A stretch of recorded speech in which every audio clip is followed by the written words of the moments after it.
സംസ്ഥാന സർക്കാരിനെയും പോലീസ് സേനയും വെട്ടിലാക്കി നിലമ്പൂർ എംഎൽഎ പി.വി. അൻവർ നടത്തിയ വാർത്താ സമ്മേളനം വലിയ വിവാദമാവുകയാണ്. എ.ഡി.ജി.പി. എം.ആർ. അജിത് കുമാറിനെ നേരിട്ട് കടന്നാക്രമിച്ചുകൊണ്ടാണ് നിലമ്പൂർ എംഎൽഎ പ്രതികരണം നടത്തിയത്. എ.ഡി.ജി.പി. സ്വർണ്ണക്കടത്തിന്റെ തലവനാണെന്നും സ്വർണ്ണക്കള്ളക്കടത്തുമായി ബന്ധപ്പെട്ട് എം.ആർ. അജിത് കുമാർ ആളുകളെ കൊല്ലിച്ചിട്ടുണ്ടെന്നും എംഎൽഎ ആരോപിക്കുന്നു. ബോംബെ അധോലോകത്തെ കുപ്രസിദ്ധ കള്ളക്കടത്തുകാരൻ ദാവൂദ് ഇബ്രാഹിമിൽ നിന്ന് പ്രചോദനം ഉൾക്കൊണ്ട് പ്രവർത്തിക്കുന്ന വ്യക്തിയാണ് എം.ആർ. അജിത് കുമാർ എന്ന് പറയുന്ന എംഎൽഎ എ.ഡി.ജി.പിയുടെ ഭാര്യയുടെ ഫോൺ കോളുകളുടെ ഒരു വശത്ത് ബോംബെയിലെ കള്ളക്കടത്തുകാരുടെ സാന്നിധ്യമുണ്ടെന്നും ആരോപിക്കുന്നു. മാത്രമല്ല, പി.വി. അൻവർ എം.ആർ. അജിത് കുമാറിനെ നൊട്ടോറിയസ് ക്രിമിനൽ എന്നും വിശേഷിപ്പിച്ചു.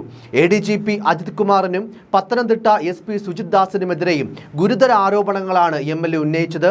രണ്ടുപേരെയും സെൻട്രൽ ജയിലിൽ അടയ്ക്കുമെന്നും അൻവർ കൂട്ടിച്ചേർത്തു. ഇതുകൂടാതെ മുഖ്യമന്ത്രിയുടെ പൊളിറ്റിക്കൽ സെക്രട്ടറിയായ പി ശശി പരാജയമാണെന്ന് കൂടി അൻവർ ആഞ്ഞടിച്ചു. ഇനിയും ഒരുപാട് ഫോൺ കോളുകൾ ടെലികാസ്റ്റ് ചെയ്യാനുണ്ട്, പലതും പുറത്തുവിട്ടിട്ടില്ല.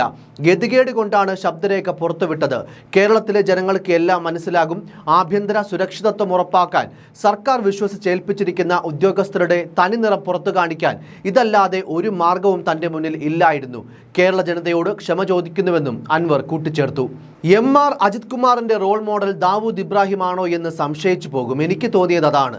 അദ്ദേഹം ചെയ്തു കൂട്ടിയ കാര്യങ്ങൾ ആ ലെവലിലേക്ക് പോകണമെങ്കിൽ ദാവൂദ് ഇബ്രാഹിമിനെ പോലെയുള്ളവരുടെ ജീവചരിത്രം പഠിച്ചവനെ സാധിക്കൂ. അതിൽ അട്രാക്ട് ചെയ്യണം.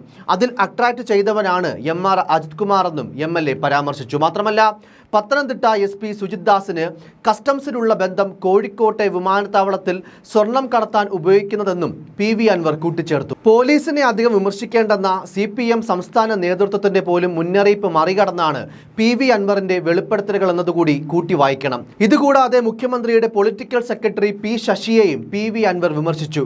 മുഖ്യമന്ത്രിക്ക് 29 വകുപ്പുകളുണ്ട്. 4 ചായപ്പീടിക കൈകാര്യം ചെയ്യാനാകും ഒരു വ്യക്തിക്ക്. ആ വ്യക്തിക്ക് 29 വകുപ്പിലും ഓരോ തലവന്മാരെ വെച്ചിട്ടുണ്ട്. വിശ്വസിച്ചേൽപ്പിച്ചത് പി ശശിയാണ്. ശശിക്ക് ഇതിൽ പരാജയം സംഭവിച്ചു എന്ന് തന്നെ കരുതേണ്ടി വരും. പി ശശി ഉത്തരവാദിത്വം നിറവേറ്റിയില്ല. എം.ആർ. അജിത് കുമാറിനെയും പി ശശിയെയും വിശ്വസിച്ചാണ് മുഖ്യമന്ത്രി കാര്യങ്ങൾ ഏൽപ്പിച്ചത്. എന്നാൽ മുഖ്യമന്ത്രി പറയുന്നതിന് അപ്പുറം പ്രവർത്തിക്കുന്ന ഒരു ഗ്രൂപ്പ് പോലീസിലുണ്ടെന്നും പി.വി. അൻവർ ആരോപിക്കുന്നു. എ.ഡി.ജി.പി. എം.ആർ. അജിത് കുമാർ മന്ത്രിമാരുടെയും മാധ്യമപ്രവർത്തകരുടെയും ഫോണുകൾ ചോർത്തി. സൈബർ സെല്ലിൽ ഇതിനായി പ്രത്യേക വിഭാഗം പോലും പ്രവർത്തിക്കുന്നു.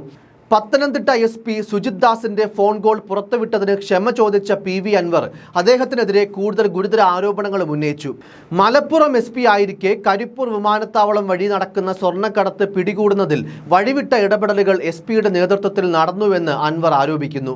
നേരത്തെ കസ്റ്റംസിൽ പ്രവർത്തിച്ച് പരിചയമുള്ള സുജിത് ദാസ് ഈ ബന്ധം ഉപയോഗിച്ച് വിവരങ്ങൾ ശേഖരിച്ചാണ് എയർപോർട്ടിന് പുറത്തുവെച്ച് കോടികളുടെ സ്വർണം പിടിച്ചത്.